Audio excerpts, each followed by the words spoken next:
Bismillah, velhamdülillah, ve salatu ve selamu ala Resulillah, amma ba'd. Esselamu aleykum ve rahmetullahi ve berekatuhu. Və sonra İmam Əhməd rahimehullah sözünün davamında deyir ki: "Vər-racmu haqqun ala men zana və qad uhsin izə i'taraf əv qamet aleyhi beyyinə." Rəcim zina edən hər bir evli üzərinə haqdır.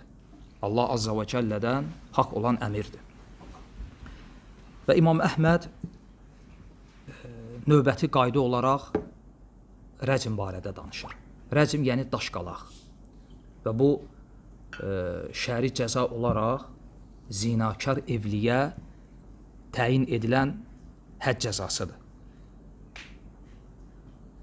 Və zina böyük günahlardandır.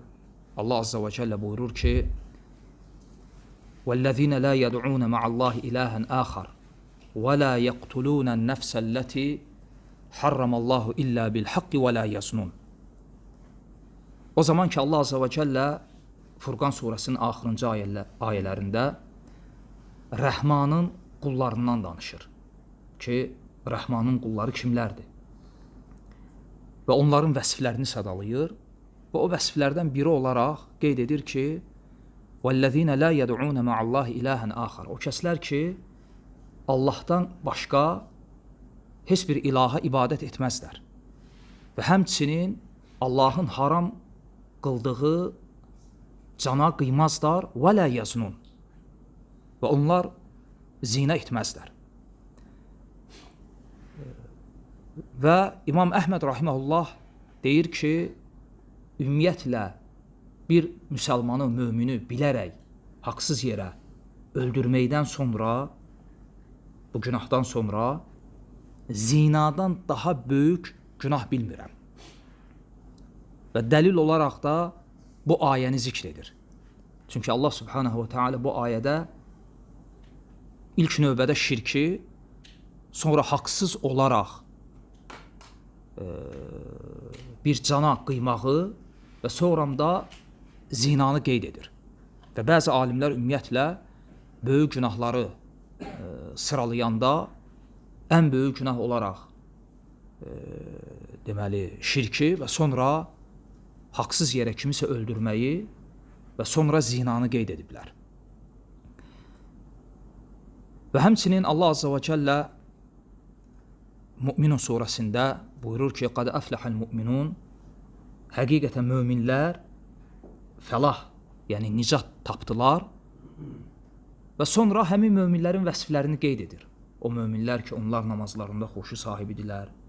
Onlar zəkatlarını ödəyərlər. "Vəllezîne hum li furucihim hafizun." Və o möminlər ki, onlar öz övrətlərini qoruyarlar, hifz edərlər. Bu möminin, Rəhmanın qullarının əlamətləridir. Və ona görə sahabələrdən biri gəlib Peyğəmbər sallallahu aleyhi və səlləmdən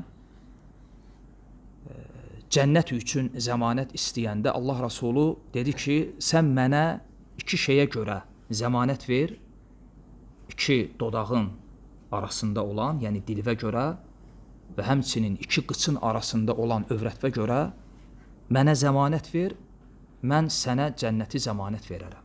Və başqa rəvayətdə gəlir ki, başqa hədisdə sahabələrdən biri gəlib Allah Rasuluna çox əzəmətli bir sual verir. Deyir ki, ey Allahın Rasulu, insanları asiliklər içərisində ən çox cəhənnəmə salan əməl hansı olacaq? Və ya insanların yəni cəhənnəmə düşmələrinə ən çox səbəb olan nə olacaq? Allah Rasulü iki şey qeyd edir. Dil və bir də övrət. Və ona görə Allah Azza və Cəllə buyurur ki, وَلَا تَقْرَبُ الزِّنَا. Zinaya yaxın durmayın. Fikir versəz ayədə demədi ki, zina etməyin. وَلَا تَقْرَبُ.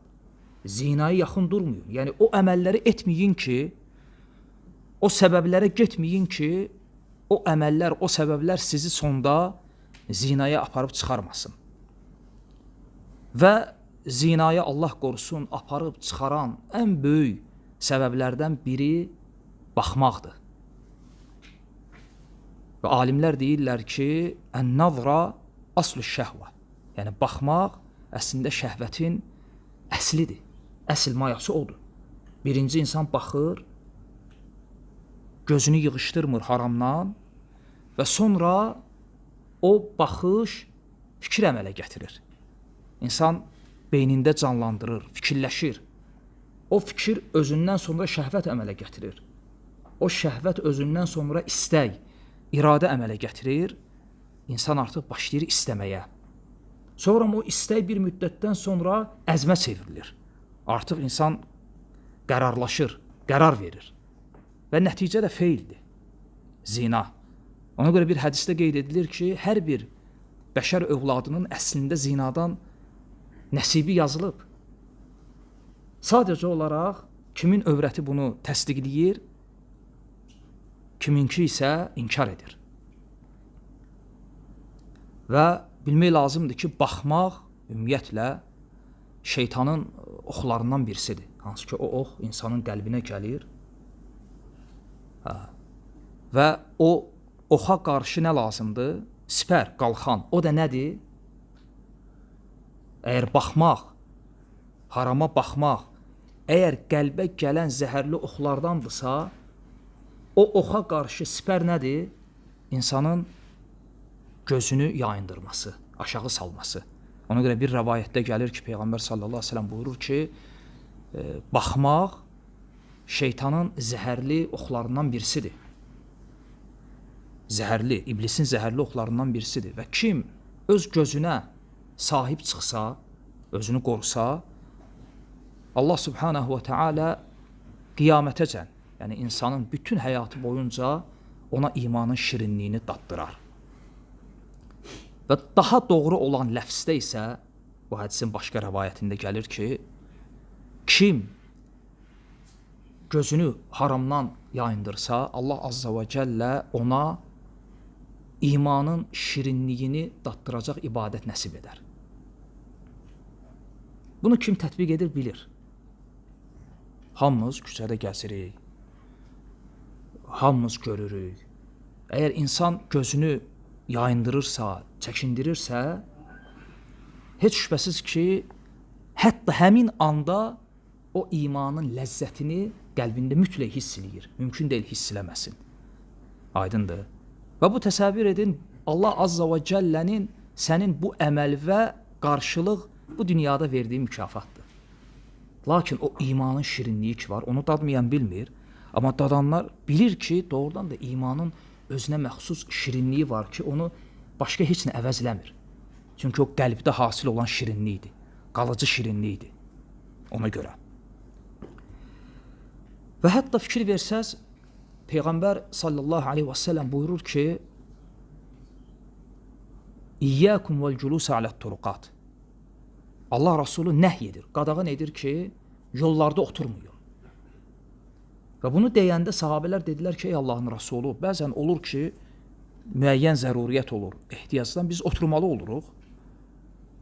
Onda Allah Rasulü dedi ki, o zaman yolun haqqını verin. Sahabələr dedilər ki, ey Allahın Rasulü, yolun haqqı nədir? Allah Rasulü aleyhissalatu vesselam 3 şeyi qeyd elədi. Onlar nədir? Qaddul basar. Ən birinci bunu qeyd elədi. Gözü çəkmək, gözü aşağı etmək. Ən birinci yolun haqqı budur.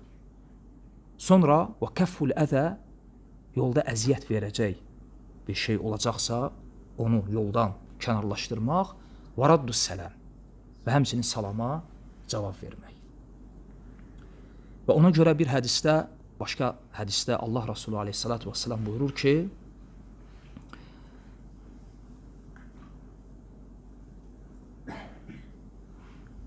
birinci baxışın dalıyca ikinci baxışı gətirmə. Hədisi cürbəcür mənalarda tərcümə etmək olar. Ən yaxşısı budur. وَلَا تُطْبِعِ النَّظْرَةَ النَّظْرَ. Birinci baxışın dalınca ikinci baxışı gətirmə. Çünki burada iki baxış var. Hədisin davamında gəlir. Allah Resulü buyurur ki, فَإِنَّمَا لَكَ الْأُولَى وَلَيْسَتْ لَكَ الْأُخْرَى. Birinci baxış sənindir, ikinci baxış sənə məxsus deyil. Bu nə deməkdir? Bu o deməkdir ki, şək yoxdur ki, insanın gözünə sataşmaması, görməməsi mümkün deyil. Lakin görmə ilə baxmaq arasında fərq var. Hətta bizim dildə də. Necə ki, dinləmə ilə eşitmək arasında fərq olduğu kimi. Fərq nədir? Dinləmək, məsələn, biz deyirik ki, mən bir səs eşitdim. Yəni, qəsdli olaraq yox. Çünki qəsdli olaraq eşitsəm, bunun adı nədir? Bu dinləməkdir. Və beləcə də görmə ilə baxmaq arasında fərq var. Biri var, insan bunu qəsdlə edir, biri var qəsdsiz. Və o qəsdlə olmayan birinci baxış ki var, Allah Resulü buyurur ki, o sənə məxsusdur. Ona görə insan cavabdeh daşımır. Lakin problem hardadır? Problem ikinci baxışdadır. Ona görə Allah Resulü buyurur ki, birinci baxışın arxasınca ikinci baxışı gətirmə. Hətta bununla yəni insan gərək öz nəfsinə alət olmasın. Və bütün bunları biləndən sonra, qardaşlar, insan bilir ki, deməli, asiliklərin insanın qəlbinə və həyatına çox böyük təsiri var. İnsanın hətta sağlamlığına, insanın ruhsuna, ibadətlərə çox böyük təsiri var. Ona görə bəzən məsələn insan şikayət edir ki, mən ibadətdə ihsanla, xuşu ilə Allah ibadət edə bilmirəm. Bunun səbəblərindən birisi də budur. İnsan ibadətdən kənar necə yaşayırsa, ibadətdə də sən həmin insansan, başqa insan olmursan. Və ona görə bu barədə sələflərdən çoxlu nəqillər var. Bəzilərini qeyd edəcəm fayda üçün. Onlardan birisi deyir ki, yolda gəzərkən bir qadının topuğunu görür. Təsəvvür edin, topuq. Və deyir ki, onun səbəbi ilə neçə müddət gecə namazlarına qalxa bilmədi. Onun səbəbi ilə gecə namazlarından neçə müddət məhrum oldu. Yəni, bu göstərir ki, asiliklərin insanın qəlbinə, ağlına necə təsiri var.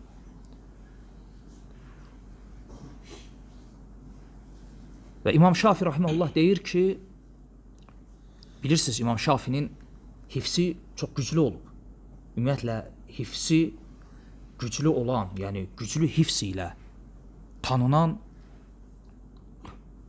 5-6 alim olub İslam tarixində. Onlardan biri İmam Şafidir.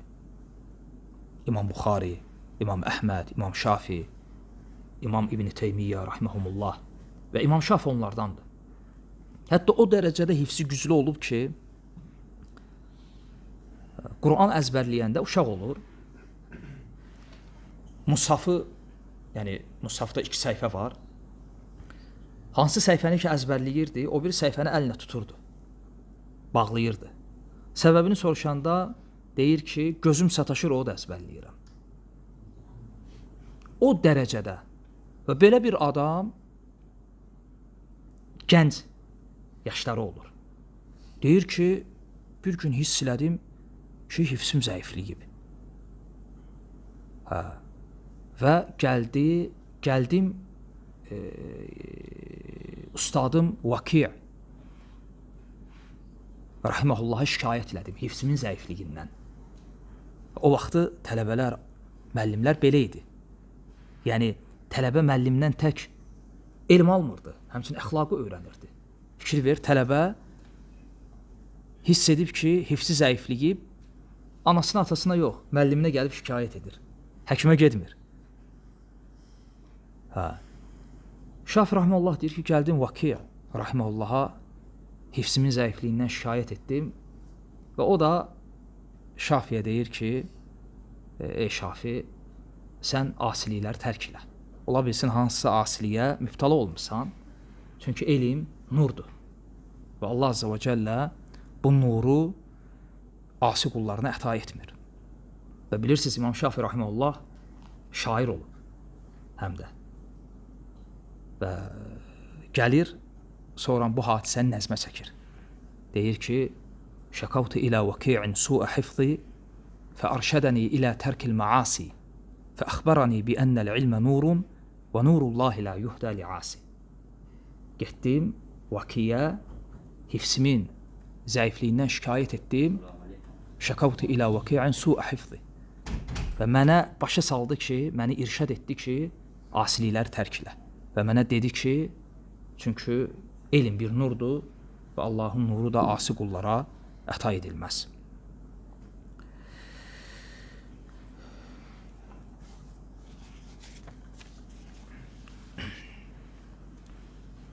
Və fikir verin, qardaşlar. Burada İmam Əhməd rahimehullah deyir ki, وَالرَّجْمُ حَقٌّ عَلَى مَنْ زَنَى وَقَدْ أُحْسِنْ. Rəcim, yəni daşqalaq hökmü evli hər bir zinakar üzərində haqq olan bir hökmdür. Burada təəccüblü bir şey var ya yoxdur? Yəni, bu keçdiyimiz kitab, Usul-i Sünnə mövzusu nədir? Nə kitabdır? Fıqh kitabıdır, yoxsa əqidə kitabı? Əqidə kitabı. Rəcim, əqidə mövzusudur, yoxsa fıqh mövzusudur? Fıqh mövzusudur. Bəs bu fıqh mövzunun bu əqidə kitabında nə işi var? Cavab budur ki, tək rəcim məsələsi deyil.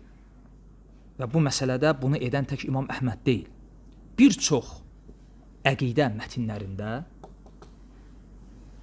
alimlər bəzi fıqh məsələləri həmin kitablara salıblar.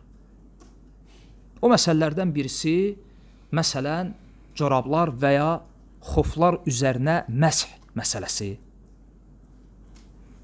həmçinin rəcim məsələsi və digər fıqh məsələlər.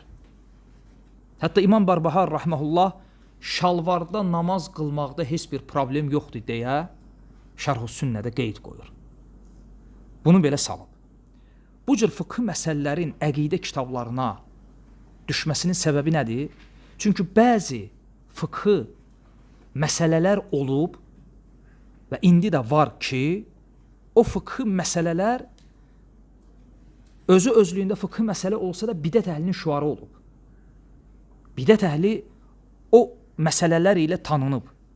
Və ona görə o cür fıqh məsələlər, hətta əqidə məsələsi olmasa belə, sanki əhl-i sünnə ilə bidət əhli arasında bir ayrıcı meyar olub. Məsələn, corablar üzərinə məsh və ya xoflar üzərinə məsh. Bunu demək olar ki, əksər əqidə kitablarında bu qeyd edilir. Hətta İmam Tahavi rahimehullah da, İmam Barbahari da, İmam Xəllal və qeyriləri öz əqidə kitablarına bunu salıblar. Səbəb nədir? Çünki rafizlərə və xavariclərə rədd olsun deyə. Hətta Həsən Əl-Basri rahimehullah deyir ki, biz öz zamanımızda bidət əhlini, o zaman ki, çünki Həsən rahimehullah Bəsrədəndir, Küfə, Bəsrə əhli, rafizlər, şiyələr, yəni xavariclər çoxalmışdı və Həsən rahimehullah deyir ki, biz deyir öz zamanımızda yaşadığımız yerdə haqq əhli ilə bidət əhlini ayırırdıq ayaq geyiminə məs edib etməməklə. Baxırdıq, kim ayaq geyiminə məs edirsə, bilirdik ki, sünnə əhlidir. Kim məs etmirsə, fıqh məsələdir ya, onu ittiham edirdik dinində. Və bu gün də belədir. Məsələn, misal kim çəkər? Bu günümüzlə əlaqəli fıqh məsələləri, fıqh məsələlərdən. Hansı ki, onunla, məsələn, biz haqq əhlini bidət əhlindən ayıra bilirik. Məsələn, möhrə səcdə. Namaz qılanda, namaz qılanın önünə möhür qoyması. Məsələn, bir insanı tanımırsan, girdin məscidə, gördün ki, qabağında möhür var. Bilirsən ki, bu əhl-i sünnə deyil. Baxma ki, bu fıqh məsələdir. İndi ora girmirik ki, bu insan bu möhürdə nəsə görürsə, onu öpüb yalayır, orasına, üzünə, bədəninə sürtürsə, ondan bərəkət umur. Bu artıq girir əqidəyə, təbarruq, təvəssül, şirk və s. Amma mücərrəd olaraq bu əməlin özü, yəni torpaq üzərinə səcdə və bu vacibdir demək və s. və ilə axır, bu fıqh məsələdir. Düzdürmü? Amma görürsən fıqhi məsələ olsa da biz bununla yəni haqq əhlini batil əhlindən ayıra bilirik. Sanki bir meyar olur. Həmçinin məsələn mut'a, siğə. Bu özü əqidə məsələsidir, fıqhi məsələdir. Fıqhi məsələdir. Hətta bu mövzunu da bəzi alimlər əqidə kitablarında qeyd ediblər. Və o məsələlərdən də birisi rəcmdir. Hansı ki İmam Əhməd rahimehullah onu usul-i sünnədə qeyd edir. Və bundan qabaq İmam Əhməd rəcmdən qabaq elə bir məsələ qeyd etmişdimi ki, fıqhi bir məsələ olsun, kitabda qeyd etdiyi. Mən xatırlamıram. Mənə elə gəlir ki, ilk məsələ idi ki, və bundan da sonra yoxdur. Yəni bu kitabda yeganə fıqhi məsələ budur. Rəcm. Və bunu qeyd etməyinə səbəb nədir? Çünki xavariclər rəcmi inkar edirdilər. Xavariclər rəcmi qəbul etmirdilər. Və rəcmi qəbul etməmələrinin səbəbi nə idi?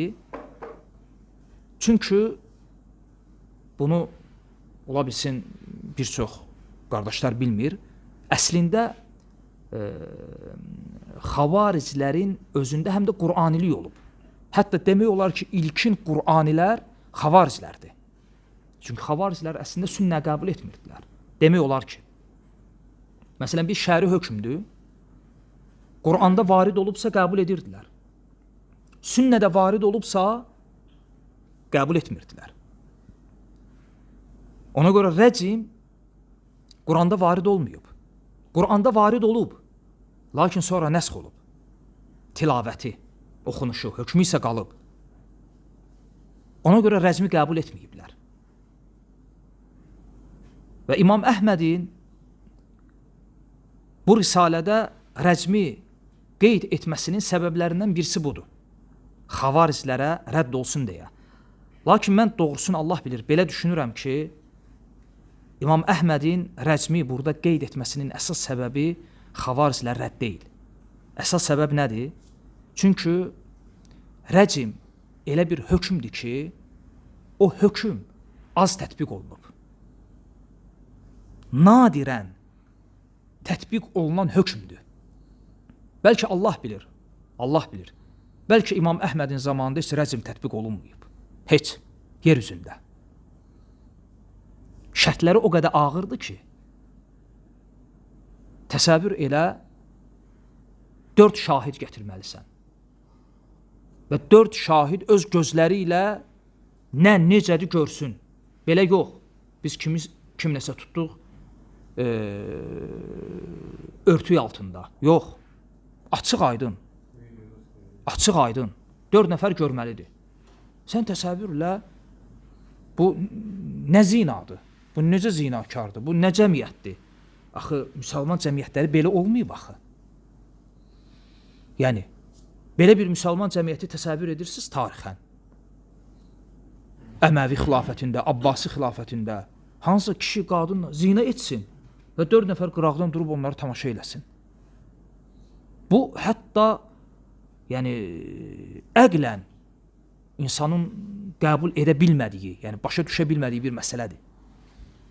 Ona görə hətta Allah Rasulü aleyhissalatu vesselamın zamanında o ki tətbiq olunub rəcm, daşqalaq, hökmü, onların hamısı demək olar ki etirafla olub. Şahidlərlə yox. Və bu şəri hökm az tətbiq olunduğuna görə zaman keçdikcə İnsanlar bu hökmü ya unudurdu, ya da bu hökmə qarşı insanlarda şübhə əmələ gəlirdi. Ki, şəriətdə doğrudan da belə bir hökm var ya, yox. Ona görə İmam Əhməd rahimehullah bu məsələni kitabında qeyd edir ki, rəcm haqdır. Və ümumiyyətlə fikir versək, bütün günahlar üçün həcc cəzası gəlməyib. Bu da maraqlı bir mövzudur. 100-ə yaxın böyük günah var. Amma həcc cəzalarına baxsaq, təxmini 7-8 həcc cəzası var. Qisasdır. Qazfın, yəni kiməsə zinə iftirası atmaq, zinanındır. Sonra şərab içənindir, oğurluq edənindir, qutta'ut turuq, yol kəsənlərin. Yəni 7-8 həcc cəzası var. Məhz nə üçün Allah Azza və Cəllə məhz bu günahlar üçün həcc cəzasını tətbiq edib? Məhz bunlar üçün. Halbuki asiliklər, böyük günahlar çoxdur. Hətta fikir verin. Bundan da böyük, bu günahlardan da böyük asiliklər var. Onlar üçün həcc cəzası tətbiq olunmuyor. Şəriət həcc cəzası təyin etməyib. Məsələn, uququl valideyn. Valideynlərin üzünə ağ olmaq. Necə ki, bəzi alimlər və İmam Zəhəbi rahimehullah onlardandır, Kitabul Kəbairdə uququl valideyni bu sadaladığımız günahlardan qabaq gətirir. Günahın böyüklüyünə görə. Amma onun üçün şəriət həcc cəzası təyin edib, yox. Subhanallah, şəriətin təyin etdiyi həcc cəzalara və o cəzalar hansı günahlar üçün təyin edilib, onlara baxanda biz görürük ki, bütün bunlarda hamısında bir də məqsəd var. O da cəmiyyətin islahı. Cəmiyyətin islahı. Çünki həcc cəzaları o günahlar üçün təyin edilib ki, o asiliklər cəmiyyətdə əminliyi aradan qaldırır və fəsad yayır. Məhz bu işgəli, problemi aradan qaldırmaq üçün bu problemi yaradan günahlara şəriət həcc cəzasını təyin edib. Bu bir. Və ikincisi, şəriətin zəruri bildiyi 5 məsələ var. Hansı ki, İslam dininin gəliş səbəblərindən birisi və ən əsası bu 5 zəruri məsələni hifz etməkdir. Allah Azza və Cəllə bu dini göndərib, insanların dinlərini, əqidələrini, ağıllarını, canlarını, mallarını, bir də namuslarını qorumaq üçün. Həcc cəzalarının tətbiq olunduğu, təyin edildiyi asiliklərə bax, həmin asiliklər məhz bu 5 zərurətdən birini vurur. Oğurluq, mal əmniyyəti. Qisas, can əmniyyəti.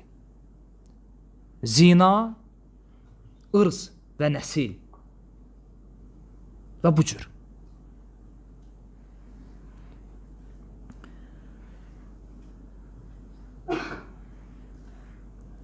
Və təbii ki,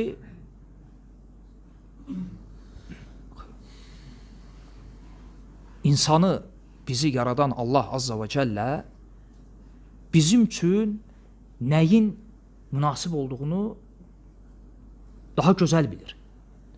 Ona görə bəzi günahlar üçün bu cəzalar təyin edib. Cəmiyyətdə var. Məsələn, elə insanlar var, hətta ərəb cəmiyyətində belə. İslamın çox yayıldığı, əksər insanların ibadətdə olduğu cəmiyyətlərdə belə bəzi insanlar var, qərb yönümlü, fikirli insanlar. Onlar daima bu fikirləri yayırlar və İslamın təyin etdiyi bu həcc cəzalarının vəhşiliyi kimi göstərirlər. Və çox qəribədir. Məsələn, deyirlər ki, nə üçün oğrudur, oğurluq edib, o nə üçün əli kəsilməlidir. Tutaq ki, kimsə zinə edib, nə üçün daşqalaq olunmalıdır, yəni bu vəhşilikdir. Təsəvvür edin, həmin insanın öz balasına, qızına bu hərəkət, bu cinayət edilsə, həmin cinayəti edəni o atanın əlinə versən, onu bəlkə dişi ilə didər. Aydındır. Həm də çox qəribədir, əgər oğrunun əli kəsiləcəksə, sən oğru deyilsənsə, sən niyə narahat olursan? Zinakar daşqalaq olunacaqsa, sən niyə narahat olursan? Yəni, şəriət deyir ki, oğrunun əli kəsilməlidir. Mən oğurluq eləmirəmsə, mən niyə narahat olmalıyam? Aydındır.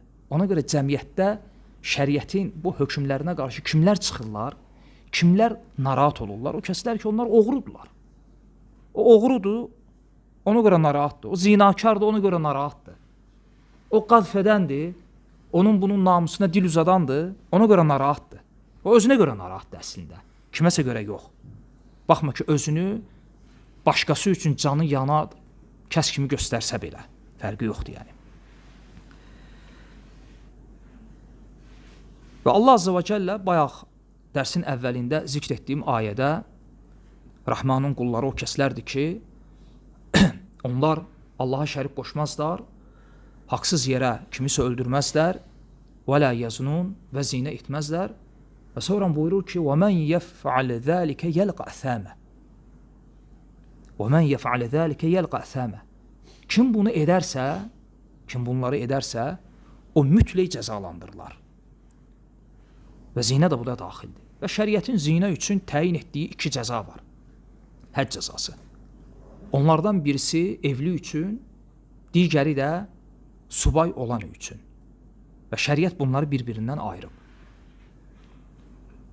Subay üçün evli olmayanın, yəni evli olmayan zinakarın həcc cəzası nədir?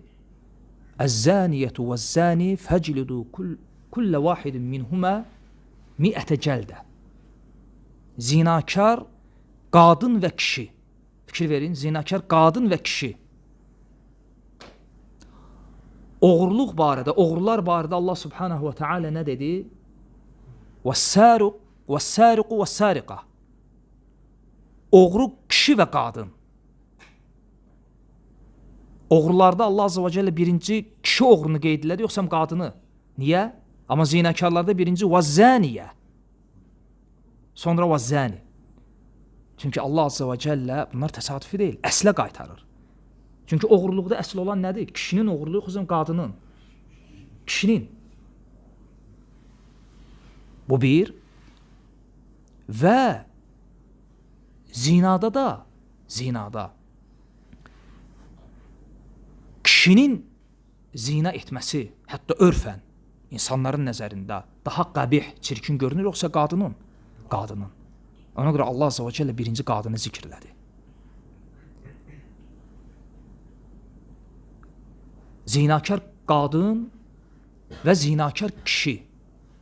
Fəclidu kullə vahidin minhumə onların hər birisinə mi'ətə cəldə 100 şallaq vurun. Bu ayədir Quranda. Deməli, Allahın kitabında əmr edilən zinakar üçün təyin edilən həcc cəzası hansıdır? Şallaq. Və Peyğəmbər sallallahu aleyhi ve sellem buyurur ki, mi'ətü cəldə və nəfyü sənə. 100 şallaq və 1 il sürgün. Ona görə subay, zinakar 100 şallaq vurulur və 1 il sürgün edilir. Hətta insanlar o hadisəni unutsunlar. Və 1 ildən sonra qayıdır yaşadığı yerə. Və indiki zamanda 100 şallaqdan sonra 1 il onu nə edirlər? Həbs edirlər. Cəmiyyətdən ayrılırlar. Cəmiyyətdən təzrid edirlər. 1 ildən sonra buraxırlar. Subay zinakarı. Evli zinakarın hökmü nədir? Rəcim. Yəni daşqalaq. Və fikir versəz İmam Əhməd rahiməhullah zinakarın bu 2 həcc cəzasından ikisini də qeyd eləmədi. Cəldi qeyd eləmədi. Məhz rəcmi qeyd elədi. Səbəb nədir? Bayaq dediyim səbəb. Çünki şallağı subay, zinakar üçün təyin edilən həcc cəzasını inkar edən yoxdur. Quranda varid olduğuna görə. Müsəlmanlardan söhbət gedir, bidət əhlindən. Rəcmi inkar edənlər olduğu üçün, hətta bu gündə Qur'anilər, məsələn, rəcmi inkar edirlər. Deyirlər ki, zinakar fərq etməz. İstər subay olsun, istər evli. Onun cəzası nədir? 100 şallaq. Dəlil, ayə. Deyirlər ki, ayədə Allah Subhanahu və Teala dedi ki, وَالزَّانِيَ وَالزَّانِ Zinakar qadın və kişi. Demədi evli və ya subay. Sünnə qəbul etmədiklərinə görə. Amma sünnəyə dönsələr, bilərlər ki, sünnə bu qeydi qoyub. Sünnə izah edib ki, bu ayədə qəsd edilən, təyin edilən o cəza kimlər üçündür? Evli zinakar üçün deyil. Subay zinakar üçündür. Ona görə İmam Əhməd rahiməhullah burada məhz bunu qeyd edir. Və deyir ki, وَالرَّجْمُ حَقٌّ alə mən zənə. Rəcim zinakar üzərində haqq olan bir hökmdür. Daşqalaq. Bütün zinakar yox. Və qad uhsin. Yəni evli olan, evlənmiş olan. Qeyri-şərtsiz, yoxsa şərtlər nə? Onu qeyd edir. İmam buyurur ki, İzə ətəraf əv qamət aleyhi beyinə. Özü etiraf edəcəyi və ya özünə qarşı hüccət dəlil, yəni şahidlər gətiriləcəyi təqdirdə. Və İmam Əhməd rahimehullah burada rəcim cəzasının təyini üçün iki məsələni qeyd edir. Yəni rəcim cəzası nə ilə təyin edilir, nə ilə isbat edilir? Onlardan birisi nə idi? Etiraf. İkincisi beyinə, dəlil, yəni şahidlər. 4 şahid. Allah Azze ve Celle buyurur ki وَالَّذ۪ينَ يَرْمُونَ الْمُحْسَنَاتِ. O kəslər ki iffətli qadınlara iftira atarlar. ثُمَّ لَمْ يَأْتُوا بِأَرْبَعَةِ شُهَدَى. Sonra 4 şahid gətirməzlər. Yəni kimisə zinada ittiham etdisə nə etməlidir? 4 şahid gətirməlidir. Təsəvvürlə bir nəfər gəldi,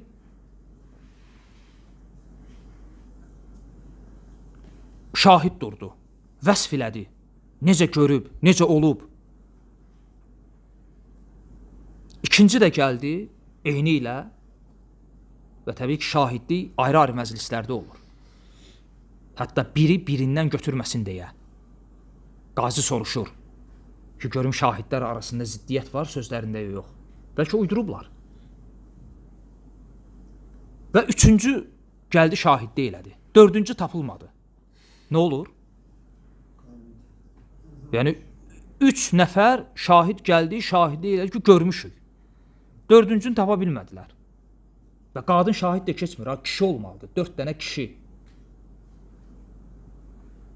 O üçünə qazf cəzası tətbiq olunur. Fəclidu 80 cəldə. Hərəsinə 80 şallaq. Kim 4 şahid gətirə bilməsə.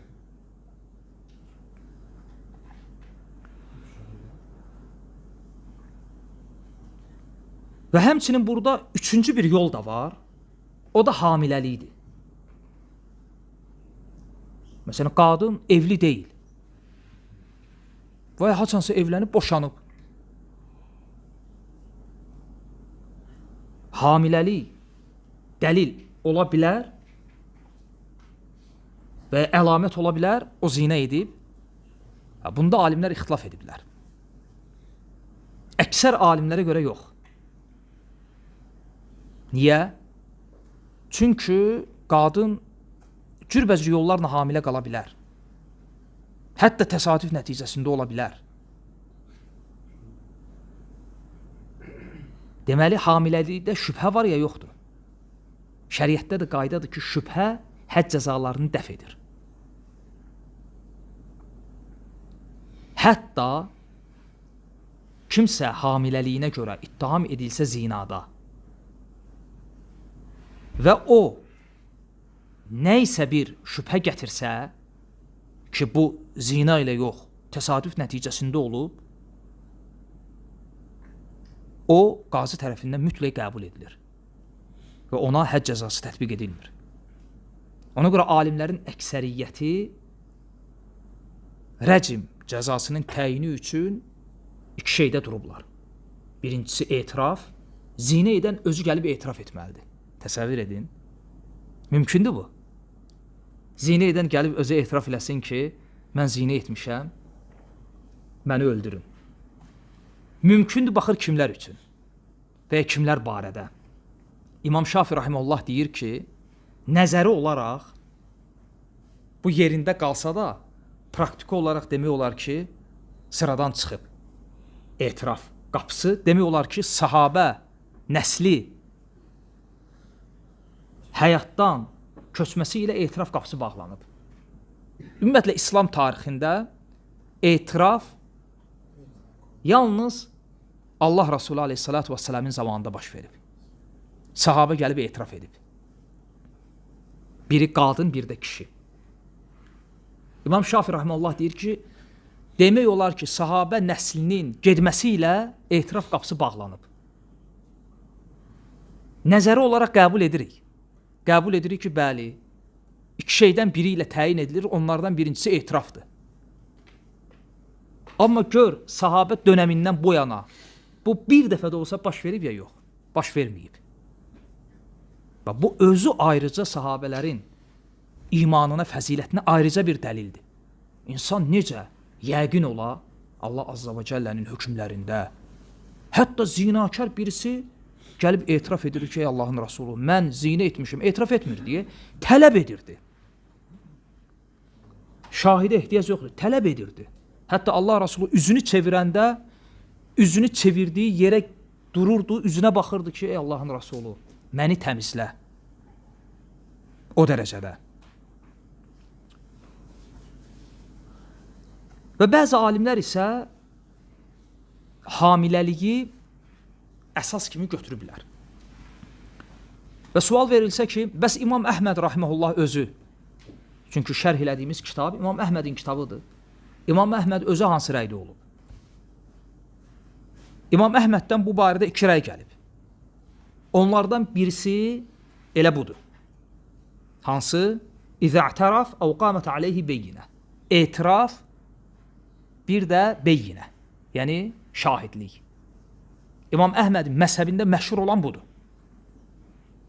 Amma İmam Əhməddən başqa bir rəvayətdə gəlib, o İmam Məlikdən də gəlib. Və Şeyxülislam İbn Teymiyyə rahmehullahın da tərcih etdiyi budur ki, hamiləlik rəcim cəzasının təyini üçün 3 səbəbdən birisidir. Və bunu deyən alimlərin dəlillərindən birisi də Ömər İbn Xattab radiyallahu anhunun bu sözüdür.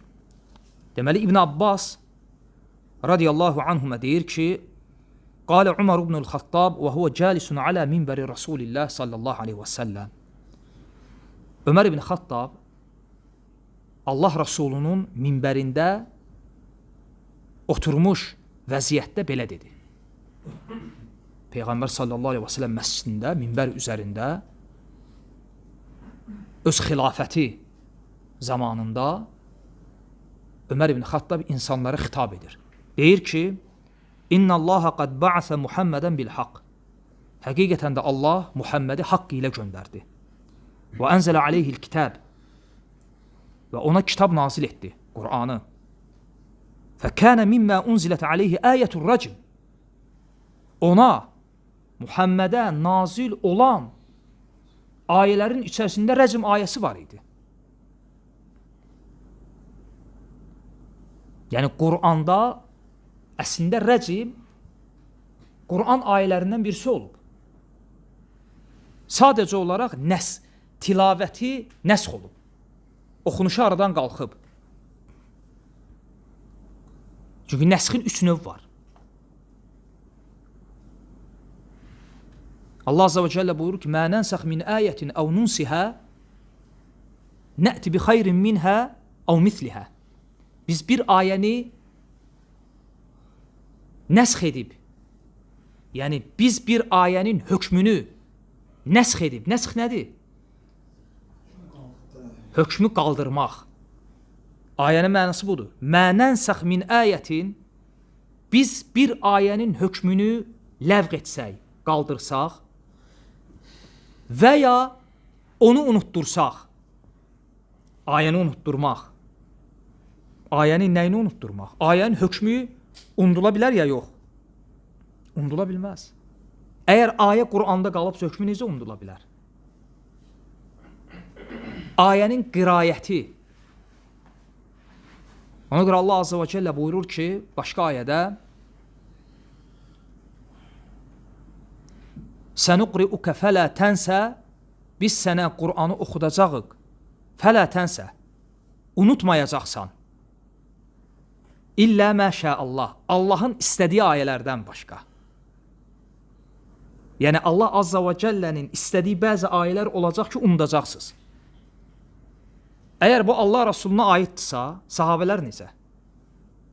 Və bunun misalları çoxdur Quranda, sünnədə. Məsələn, ilk öncə bu ayə belə nazil olmuşdu. Hafizu aləs-salavat və salatil vusta və salatil asr və qumu lillahi qanitin. Namazları, orta namazı, yəni əsr namazını qoruyun. Ayə belə nazil olmuşdu. Və sahabələr də əzbərləmişdilər. Belə də oxuyurdular. Və sonra bu ayənin tilavəti nəsx edildi. Və ayə belə nazil oldu. Hafizu aləs-salavat və salatil vusta və qumu lillahi qanitin. Salatul asr kəlməsi nəsx edildi.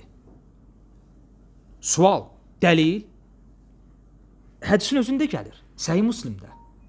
Ayşə anamız radiyallahu anhə deyir ki, ayə birinci belə nazil olmuşdu. Və sonra ayənin qirayəti nəsx edildi bu ləfz ilə. Sahabələr o qədər öyrəşmişdilər buna. Təsəvvür edin, Əhzab surəsi Bəqərə surəsi boyda idi. İlk vaxtda. Ona görə hətta bir dəfə Abu Davudun sünənində gələn hədisdə Allah Rasulü sallallahu aleyhi və səlləm namazda, səsli namazda, qirayət zamanı ayəni unudur və ötürür. Və namazdan sonra dönür sahabələrə və deyir ki, mənim çaşdığımı, unutduğumu gördünüz, niyə xatırlatmadınız? Sahabələrin cavab bilirsiniz nə olur? Deyir ki, ey Allahın Rasulü, biz elə bildik ki, ayə nəsx edilib. Ayə unutturulub. Yəni, o qədər vərdiş işləmişdir. Yəni, bu sahabə zamanında məruf bilinən bir şeydir və o ayələrdən birisi də rəcm ayəsi olub. Və ona görə nəsxin 3 növ var. Onlardan birincisi budur ki, ayənin oxunuşu Quranda qalır, lakin hökmü götürülür. İkincisi bunun əksi, hökmü qalır, hökm qalıb, qirayəti götürülür. Rəcm ayəsi kimi. Hökmü qalıb. Amma ayənin oxunuşu yoxdur Quranda. Üçüncüsü də ki, həm tilavətin, həm də hökmün ləvxi. Həm ayənin özü götürülüb, həm ləfsi, həm də hökmü. Ona görə Ömər ibn Xattab radiyallahu anhu deyir ki, فَكَانَ مِمَّا أُنْزِلَتْ عَلَيْهِ آيَةُ الرَّجِمِ Və Peyğəmbər sallallahu aleyhi və səlləmə nazil olan ayələr içərisində həmçinin rəcm ayəsi var idi.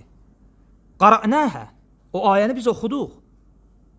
وَوَعَيْنَاهَا وَعَقَلْنَاهَا Onu öyrəndik, başa düşdük. فَرَجَمَ رَسُولُ اللّٰهِ sallallahu aleyhi və səlləm Allah Rasulü rəcm etdi. Yəni, bunu biz tətbiq elədik. وَرَجَمْنَا بَعْدَهُ Və ondan sonra biz də rəzm etdik. فَأَخْشَى اِنْ طَالَ بِالنَّاسِ زَمَانٌ اَنْ يَقُولَ قَائِلٍ Qorxuram ki, elə bir zaman gələ ki, vaxt keçə, elə bir zaman gələ ki, kimsə yerindən durub deyə, مَا نَجِدُ الرَّجْمَ فِي كِتَابِ اللّٰهِ Biz rəcmi Allahın kitabında tapmırıq. Yəni, inkar edər bu hökmü. فَيَضِلُّ بِتَرْكِ فَرِيدَةٍ أَنْزَلَهَا اللّٰهُ تَعَالَى Və beləcə Allah Azza və Cəllənin vaxtı ilə öz kitabında nazil etdiyi bir hökmü, fərzi tərk etməklə yolundan azar. وَإِنَّ الرَّجْمَ فِي كِتَابِ اللّٰهِ حَقٌّ عَلَى مَنْ زَنَى إِذَا أُحْسِنَ Bilin ki, rəcim Allahın kitabında hər bir evli, zinakar üzərində haqq olan hökmdür. Minər ricali və nisə Həm qadın, həm də kişi, evli, zinakarlar üzərində. İzə qamətil beyyinə Əgər dəlil, hüccət qaldırılsa, yəni şahidlər, əv kənəl həbəl və ya hamiləlik olsa, əvəl i'tiraf və ya zinakar özü bunu etiraf etsə. Ömər ibn Xattab radiyallahu anhu neçə əlamət əsas gətirdi? 3 dənə. İzə qamətil beyyinə şahidlər, Əv kənəl həbəl, hamiləlik, əvəl i'tiraf.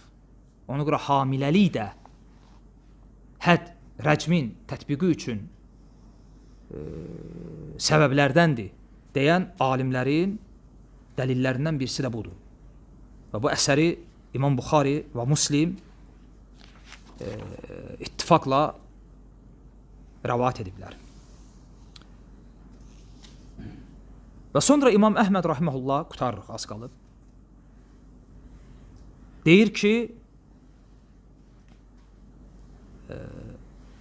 təbii ki,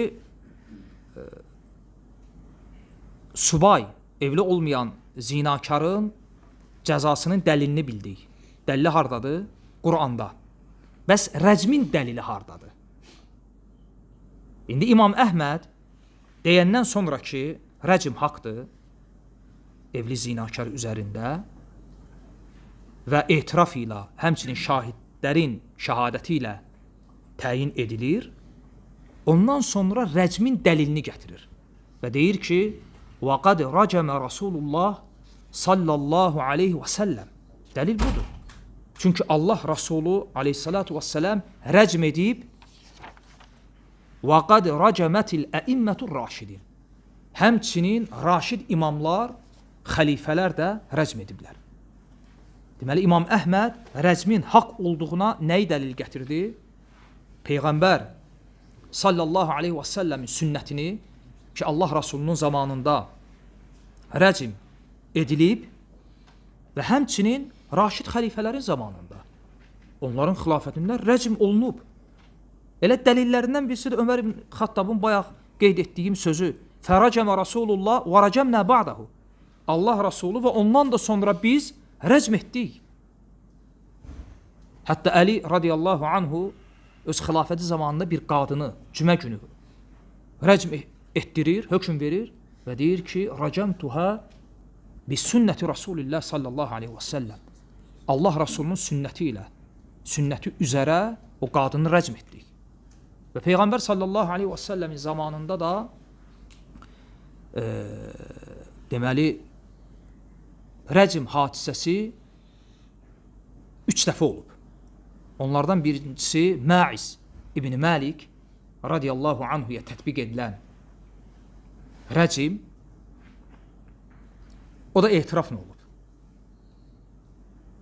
Allah Rasulü sahabələrlə məsciddə oturarkən Ma'iz girir məscidə və deyir ki, Allahın Rasulü zinə etmişəm, məni təmizlə. Və Peyğəmbər sallallahu aleyhi ve sellem üzünü çevirir. Gəlir, durur, üzü ilə üzbəyüz deyir ki, ey Allahın Rasulü, zinə etmişəm. Allah Rasulü üzünü çevirir.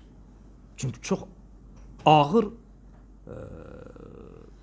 yəni cəzadır və alçaldıcı cəzadır. Və sonra Allah Rasulü bəzi suallar verir. Deyir ki, ola bilsin öpmüsən. Başqa şey olub. Üzür gətirmək istəyir. Çünki şəriətin, qardaşlar, hədd cəzalarını tətbiqdə, təyində məqsədi insan öldürmək deyil. Məqsəd cəmiyyətin islahıdır. Məqsəd budur. Yoxsa İslama görə insanın, yəni bəşər övladının, nəfsinin qorunması ən ali məqsədlərdən birisidir. Və Allah Rasulü görür ki, bu israr edir və sonra özünə soruşur, deyir, sənin ağlında problem yoxdur. Dəlili yoxdur səndə. Yəni, başını işləyir, deyir ki, bəli, ey Allahın Rasulü, mən zinə etmişəm və vəsf edir. Necə? Öz etirafı ilə. Ma'iz ibn Malik radiyallahu anhu rəcm edilir. Və həmçinin Qamidiyyə, qadın, keçən dərsdə qeyd eləmişdik. O da Allah Rasulü məsciddə sahabələrlə birlikdə olanda girir məscidə və etiraf edir. Deyir ki, ey Allahın Rasulü, mən zinə etmişəm və məni təmizlə. Və nəticədə Allah Rasulü bir dəfə, iki dəfə üzünü çevirəndən sonra deyir ki, ey Allahın Rasulü, zinə etmişəm və zinadan hamilə qalmışam. Allah Rəsulu yəni gedər gəlməz ümidi ilə deyir ki, get yükünü qoy yerə, hamiləlikdən sonra gələrsən. Və hamiləlikdən sonra gəlir qucağında uşaqla və Allah Rəsulu yenə də göndərir geri ki, uşaq süddən kəsiləndən sonra gələrsən.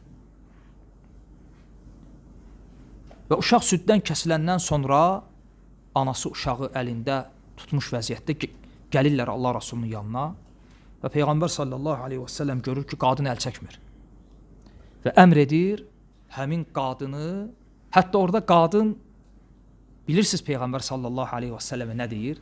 Deyir ki, ey Allahın Rəsulu, sən Məiz üçün etdiyi etmək istəyirsən. Allah Rəsulu üzünü çevirəndə, onu evinə geri göndərəndə, çünki Məiz barədə də belə etmişdi. Və o qadından qabaq Allah Rəsulunun cəmiyyətində ilk rəcim olunan sahabə Məiz idi. Və ikinci bu idi, Qamidiyyə. Bu ikinci hadisə idi. Ona görə onu qeyd elədi. Və sonra həmin qadını rəcm edirlər, tətbiq olunur. Və cənazəsini yuyurlar, kəfənləyirlər və cənazə namazını qılır. Allah Rəsulu sallallahu aleyhi və səlləm və sahabələrdən bəzilər təəccüblənirlər ki, ey Allahın Rəsulu, biz bayaq onu rəcm etdik, daşqalaq etdik, öldürdük və indi onun cənazəsini qılırıq. Yəni Allah Rəsulu və əshabı, ən xeyirli insanlar onun bağışlanması üçün dua edirlər. Və Peyğəmbər sallallahu aleyhi və səlləm buyurur ki, o qadının tövbəsi Mədinə əhlinə, bir ləfsdə gəlir ki, Mədinə əhlindən 70 nəfərə, bir ləfsdə gəlir ki, Mədinə əhlinin münafiqlərinə paylansaydı hamısına kifayət edərdi. Və üçüncü hadisə də Yahudilər gəlirlər Allah Rəsulunun yanına ki, bizdən bir kişi və qadın zinə edib aramızda hökm verir. Və Allah Rəsulü aleyhissalatu vesselam deyir ki, məgər bu haqda Tövratda hökm yoxdur? Deyirlər ki, yoxdur. Yəni rəcm yoxdur. Və orada Abdullah ibn Salam da orada olur. Əvvəli, keçmişi Yahudi alimi olan Abdullah ibn Salam radiyallahu anhu. Və deyir ki, gətirin Tövradı. Gətirirlər və həmin rəcm ayəsinin üstünü əli ilə örtür. Tövradın vərəqlərini açanda əlini qoyur biri üstünə Yahudilərdən ki, Allah Rəsulü görməsin.